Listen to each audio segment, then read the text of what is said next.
Alan, sino yung naatasan na gumawa ng Post-Disaster Needs Assessment o PDNA hinggil sa nangyaring malakas na lindol dyan sa Cebu?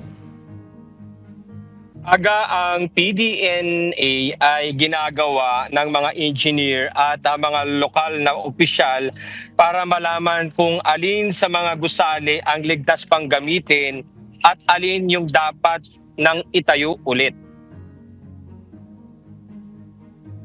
Kasama ng PDNA ang pagsusuri sa mga gusali ng pamahalaan, mga ospital, palengke, tulay, kalsada at mga pribadong gusali. May 21 team na ipinadala sa Northern Cebu na pinangungunahan ng Provincial Engineering Office kasama ang Philippine Institute of Civil Engineers Cebu Chapter at local building officials. Ang resulta nito ang magiging basihan ng mga mayor kung ang nasirang gusali ay aayusin o gigibain. Sinabi ni Baricuatro na susundin ng lalawigan ang mga suggestion ng national government at ang mga rekomendasyon ng mga mayor, lalo na tungkol sa relocation ng mga tao. Naghahanda rin ang lalawigan ng executive order para sa recovery plan sa ilalim ng Kumbati Cebu Program. Kasama dito si dating Governor Hilario David III bilang advisor, isang representative mula sa private sector, mga mayor ng mga apektadong bayan at isang grupo na magbabantay sa mga proyekto. Narito, pakinggan natin ang naging payag ni Governor Pam Baricuatro. That's mainly the reason why we have to create the task force to party Cebu to really determine kung saan priorities and also for ang funds will be allocated during fairly based on the banana. So that's why we are involving the private sector also on this one.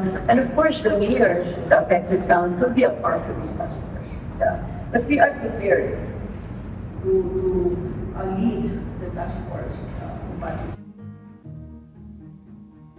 Nakapaglabas na ang probinsya ng 158 million para sa 12 northern LGUs para sa pagsasaayos ng mga infrastructure. Ito ay bukod pa sa 38 milyon na naunang inanunsyo.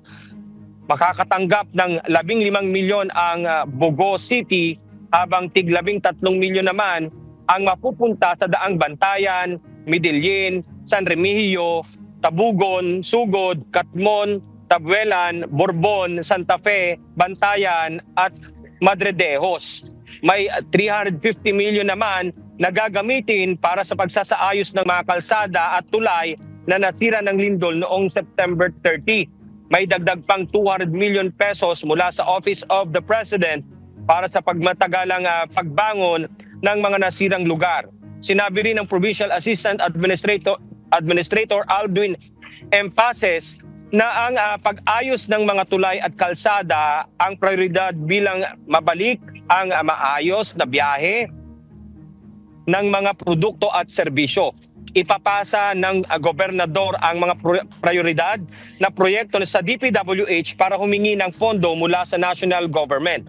Para magpatuloy ang serbisyo ng mga lokal na pamahalaan, magbibigay ang capital ng mga mobile office sa 6 na LGUs. Kabilang na dyan ang Bogo City, San Remigio, Daang Bantayan, Midilin, Tabogon at Borbon na nasira ang mga munisipyo. Bawat LGU ay makakatanggap ng 2 20-foot air-conditioned unit na may comfort room sa kalahati ng buwan ng Oktubre.